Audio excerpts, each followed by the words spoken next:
Shalom. First and foremost, I want to give all praises, honor, and glory to Yahweh, Bahashem, Yahweh Shai, Bahashem, Kodash. Double honors to the apostles of Great Millstone, and peace and salutations to the Akim who tune into these videos. Alright, so as you can see on the screen, there's this group that goes by the name of Abbot, and there was this thing that happened where they were out there preaching, and then I guess there was a noise complaint, and they had the the police officers, which we call centurions, the modern day centurions. They rolled up on them, and they were pretty much being disorderly with the centurions to the point where the police officers had to pretty much detain them, and arrest them. First of all, here at Great Millstone, we conduct ourselves orderly, with all men, whether it be centurions or even Edomites that come up to the camp. Because our job, we know our job pretty much is, to preach this word, of the salvation of the hopeful elects and the condemnation of the nations, round about. But then we read these scriptures and we practice them. Like one of the precepts that I have in my mind is, that we're not supposed to have the ministry blamed for things, make the ministry look bad. Because if a police officer were ever to come to us, we know that we're not guilty of anything. And if anything, if they were to detain us, we know it's all through prophecy, but we're not going to get arrested for being unruly, or busybodies and other things. If we're going to get arrested, it's going to be for Yahweh Bahashem Yahweh Shai's sake, his name's sake, for preaching the word and that alone, but so like if a police officer were to come to you and saying you're being disorderly, it's easy for you to just, listen to them. Because you got to remember that, these centurions, they're in power right now, so whatever they say happens. You could probably, tell them things like, oh, you're just reading the Bible. You probably say your First Amendment rights or whatever. But ultimately, as you can see on the news, these centurions, they could just as easily, make another scene and take you out of this world, take the spirit out of your body. So that's why we're supposed to live peaceably with all men. So I'm going to play just a little bit of the clip so you can get a little bit of a visual of what happened.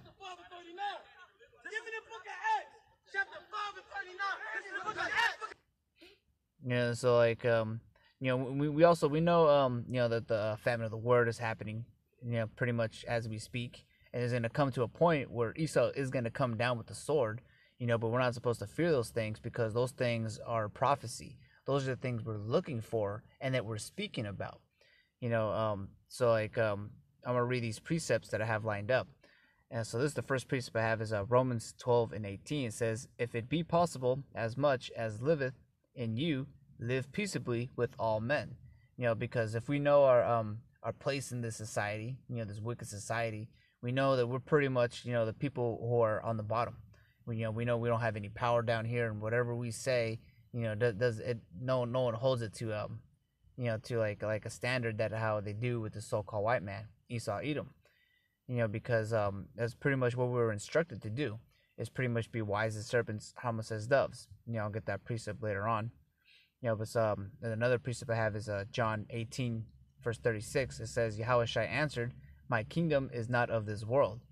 So like I was saying, this kingdom, we have no power here, except for the power that Yahweh Bahashem Shai, bestowed upon us, which is this word. And the wisdom, knowledge, and understanding, but so we have no foot in this world that we would have to defend it. We have no holdings, anything like that, because all our treasures are in heaven. We're ready to, for anything pretty much, because we don't have ties into this world, but so we're looking forward to, the kingdom of heaven that's going to be established down here on earth when Yahweh Shai returns, and it ain't the kingdom of heaven till he comes back. It says, I'm going to read it at the top again. It says, Yahweh Shai answered, my kingdom is not of this world. If my kingdom were of this world, then would my servants fight, that I should not be delivered to the Jews. But now is my kingdom not from hence. So we're pretty much told, by Yahweh Shai to stand down. It's even when I think it was Peter, he slew the centurion's ear. He told Peter pretty much that it's not time for fighting. And if he wanted to, he could get angels to do his fighting, but that's not that time. We're pretty much in the time of getting up. We're not up yet. we're getting up. We're still under the these chains of darkness. We're still under the curses. Albeit that we're almost out of these curses. We still have to play our part in this wicked society. In this kingdom, this wicked society, it's not of Yahweh Shai's. That's why we're not fighting for it. We're not acting disorderly. We're not out there, slewing sodomites because of the law. We're pretty much captives down here. And when Yahweh Shai gets back, that's when things are going to be different. That's when the standard is going to be set. But right now, pretty much when a police officer says, you gotta, kick rocks, go somewhere else, it would be more wiser to do that and preach the word somewhere else as opposed to being in jail. Because what good are you in jail, when you got this wisdom, knowledge, and understanding? You can't preach to the nations in jail. I mean, you probably could, but it wouldn't be to the standard of this ministry, because we go there week in and week out, and then even daily, we read the scriptures, and then we also, do these epistles on YouTube. And then another thing too, like if you were to go in jail, they pretty much they strangle you down if you don't accept their vaccinations and shots. Sorry, I said a bad word, but but pretty much, because I have accounts of family members where pretty much, they say that they're religious exempt, so they're not allowed to inject them with things. Yeah, they're in jail. Pretty much they say, if you don't accept this, then we're gonna tie you down and force it on you. So what good are you in this man's prison system? As a prophet of Yahweh Hashem Yahweh Shai. They're not gonna feed you dietary foods that are so-called kosher. You're not going to be able to practice the law, statutes, and commandments in jail. You're pretty much, no use of Yahweh Hashem Yahweh Shai in this ministry if you're thrown in jail. There will come a time where that's going to happen, just as Esau. There's going to come a time where he's going to come down with a sword. But right now, it ain't the famine of the word just yet. We're seeing it happen, but like I said, it hasn't happened just yet. We're pretty much coming into it. So there's still work to do. There's few labors and many work. So okay, another precept I have is Matthew 5:25. It says, "Agree with thine adversary quickly, whilst thou art in the way with him, lest at any time the adversary deliver thee to the judge, and the judge deliver thee to the officer, and thou be cast into prison." So it's pretty much the words of Yahweh Shai. Agree with thine adversary quickly. Except you be cast into a prison and be of no use of them. That's pretty much what this scripture is saying. So like for me, for example, if a police comes to me and says, I'm being too loud, I'll agree with them. It ain't gonna stop me from believing, or if at possible, if I can continue preaching, I would continue to preach. But then we have to agree with thine adversary, because we're yet in our day, in this day, in our captivity. We understand that things still have to play out, like the famine of the word. So once that happens, we're going to continue on our watch and work and preach unto the nations. So another precept, back to back. This is Matthew 10:16. It says, "Behold, I sent you forth as sheep in the midst of wolves. Be ye therefore wise as serpents and harmless as doves." So we're not out there, picking fights. We're out there, yelling when the Spirit allows it. But we're not out there pretty much acting disorderly to the point where the ministry is blamed. So that's what you can see in that video that I showed you. They're pretty much acting disorderly. We're not out there, pretty much, sizing up people. What we're doing is we're, using the word, the scriptures, to slew and to cut, deep, because this word is sharper than any two-edged sword. So why would we go up against anybody physically, carnally in this world when we got the scriptures?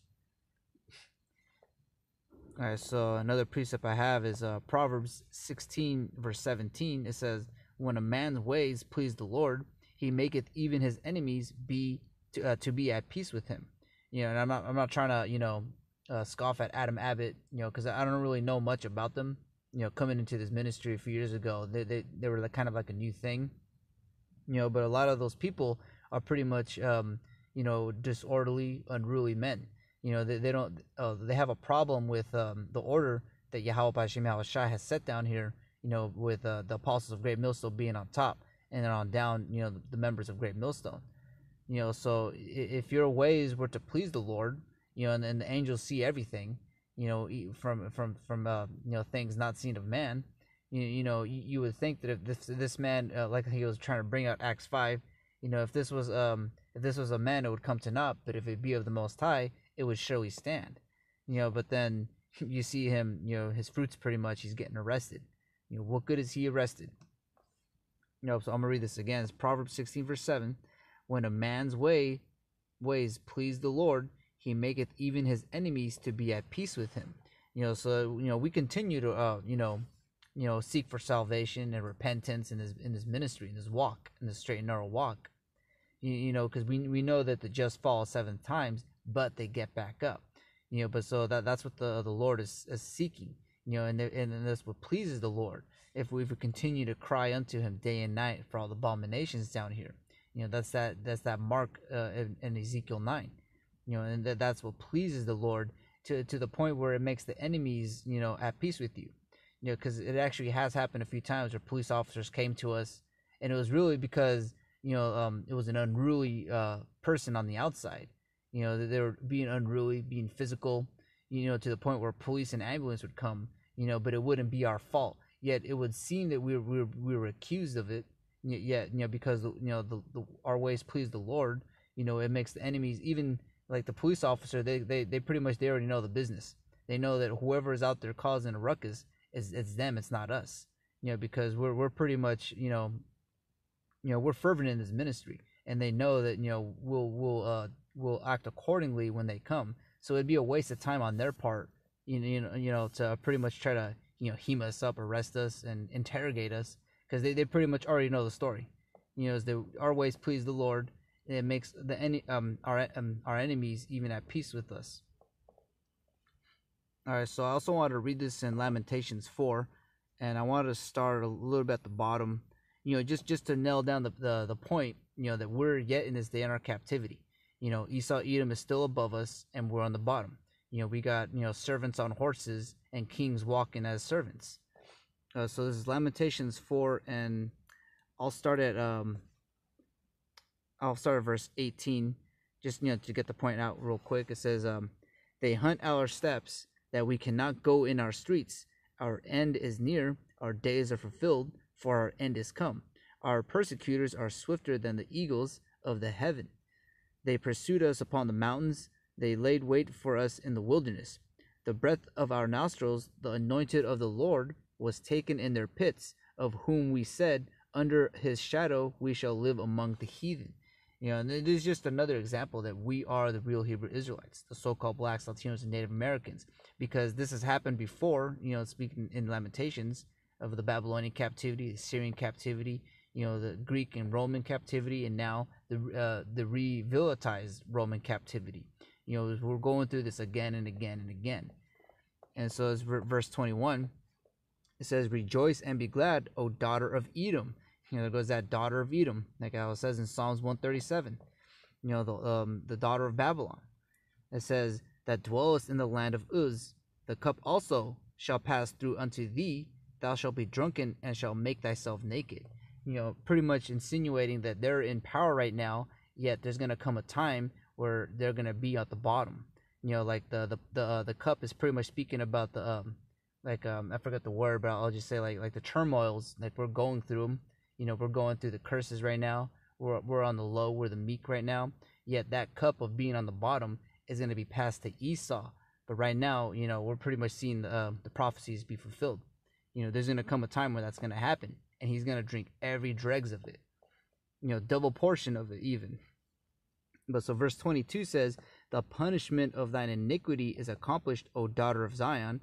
So, once we get back to our right states with Yahweh Hashem Yahushai, get the spiritual bodies, the laws written on our inward parts, it says, he will no more carry thee away into captivity. The only way that's going to happen is if we have those bodies, so that we will never sin. So to the point, I'm going to say, the reason that there's heathens above us is because we sin. So if we can't sin with the spiritual bodies, the heart of flesh, with the laws written in our inward parts, the heathen will never be on top of us. It says, He will no more carry thee away into captivity. He will visit thine iniquity, O daughter of Edom. He will discover thy sins. And you have to best believe that the angel is dotting down every transgression that Esau has done to the people of the Lord. The apple of his eye. All right, so I had this too, Psalm 73. I'll just go ahead and read the top. Is verse 1. It says, Truly the Most High Yahweh is good to Israel, even to such as are of a clean heart. But as for me, my feet were almost gone, my steps had well nigh slipped. For I was envious at the foolish when I saw the prosperity of the wicked. For there are no bands in their death, but their strength is firm. They are not in trouble as other men, neither are they plagued like other men. So I'll just read from there, to finish off the video with one more precept, because you have to understand there's a time and season for things. And right now is the time of mourning for us, the nation of Israel. And it's the time of mirth for Esau. But like I read in Lamentations 4:21, that cup of mourning and woe is going to pass to him. And so, to finish it off is Psalms 75 verse 7 says, But the Most High Yahweh is the judge. He putteth down one and setteth up another. So you best believe in the kingdom of heaven, you're not going to see this. One, a disorderly Hebrew Israelite, and two, and a Roman centurion, an Edomite, usurping authority. So that's the end of this video. I want to give all praises, honor, and glory to Yahweh, by Hashem Yahweh Shai, by Hashem Rakakodash, and Shalom Akim.